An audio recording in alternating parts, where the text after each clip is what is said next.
দোয়া চাই সকলের 10 দলের মার্কাটা কি দাঁড়িপাল্লা ইনশাআল্লাহ 5 তারিখে 12 তারিখে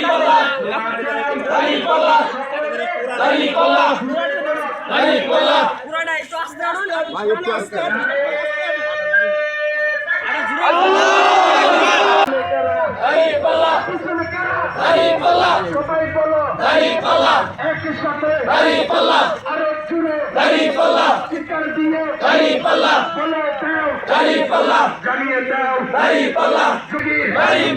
জামাতে পাইজের এরকম পাইজের সকল দলের ঐক্য জুটে সর্বজন শ্রদ্ধেয় এবং ফুলবাড়িয়াবাসীর নয়নের মণি অধ্যক্ষ কামরুল হাসান মিলন ভাইয়ের পক্ষ থেকে আপনাদেরকে লাল গোলাপ শুভেচ্ছা এবং অভিনন্দন জানাচ্ছি।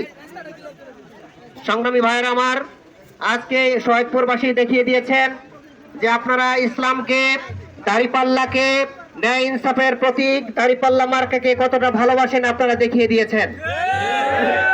আগামী দিনের বাংলাদেশ বিনির্মাণে নিঃসন্দেহে শহীদপুরবাসীর একটা বড় অবদান ভূমিকা থাকবে বলে আমরা বিশ্বাস করি। শহীদপুরের অবহেলিত জনপদ, আজকে এখন পর্যন্ত যেখানে রাস্তাঘাট পাকা হয়নি, এখানে কৃষি বিপ্লব হয়ে গেছে, কিন্তু রাস্তাঘাটের জন্য সেই বিপ্লবের সুফল আমরা পাচ্ছি না। আমরা দৃঢ়ভাবে ঘোষণা করতে চাই, যদি আমরা নির্বাচিত হই তাহলে শহীদপুরের প্রত্যেকটি রাস্তাঘাট অবশ্যই পাকা করা হবে। এখানের শিক্ষা প্রতিষ্ঠানগুলোতে বৈষম্য বিরাজ করছে। সরকারি শিক্ষা প্রতিষ্ঠানের পাশাপাশি প্রাইভেট শিক্ষা প্রতিষ্ঠানগুলোতে আমরা পর্যাপ্ত অনুদানের ব্যবস্থা করব ইনশাআল্লাহ। পাশাপাশি মক্তব এবং মসজিদের যে বেহাল দশা অনেক জায়গায় আছে, অবশ্যই বাংলাদেশ জামাত ইসলামী নির্বাচিত হলে মসজিদ এবং মক্তবগুলোকে অত্যন্ত আধুনিকায়ন করার মাধ্যমে সেখানে একটি সামাজিক এবং সাংস্কৃতিক প্রতিষ্ঠান হিসেবে সেটাকে গড়ে তোলা হবে।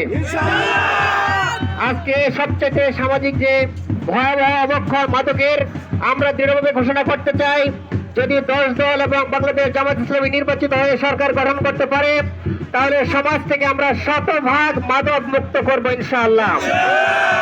এই শহীদপুর সহ এনায়েতপুর ইউনিয়নের প্রত্যেকটা গ্রামে গ্রামে শিক্ষার সুবাতাস বইবে ইনশাআল্লাহ, এবং প্রতিটা পাড়া মহল্লা থেকে আমরা এক একজন মধ্যে মুজাহিদ দিনের দায়ী তৈরি করার জন্য যেই ধরনের কর্মসূচি নেওয়া দরকার, শিক্ষা ব্যবস্থায় যেই ধরনের সংস্কার সাধন করা দরকার, আমরা সেই সংস্কার সাধন করবো ইনশাআল্লাহ।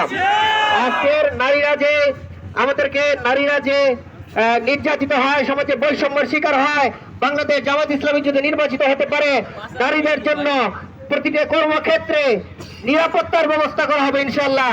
পুরুষের সাথে তারা সমান যোগ্যতা অনুযায়ী প্রত্যেকটা কাজে পেশায় তারা নিয়োজিত হবে, এতে কোনো ব্যত্যয় ঘটবে না ইনশাআল্লাহ। আজকের এই মিছিল প্রমাণ করে দেয় সামনের সরকার হবে 11 দলীয় জোটের সরকার হবে ন্যায় এবং ইনসাফ ভিত্তিক সরকার। সম্মানিত উপস্থিতি, আমাদের কারিগর যানজটের কারণে আমরা মিছিলকে দীর্ঘায়িত করব না।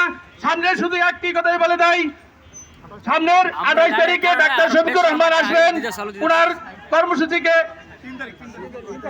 3 ফেব্রুয়ারি সেই কর্মসূচিকে বাস্তবায়ন করার জন্য আমি সবাইকে আহ্বান জানাবো, এবং সর্বোপরি আপনাদের সবার সুস্বাস্থ্য এবং দীর্ঘায়ু কামনা করে এবং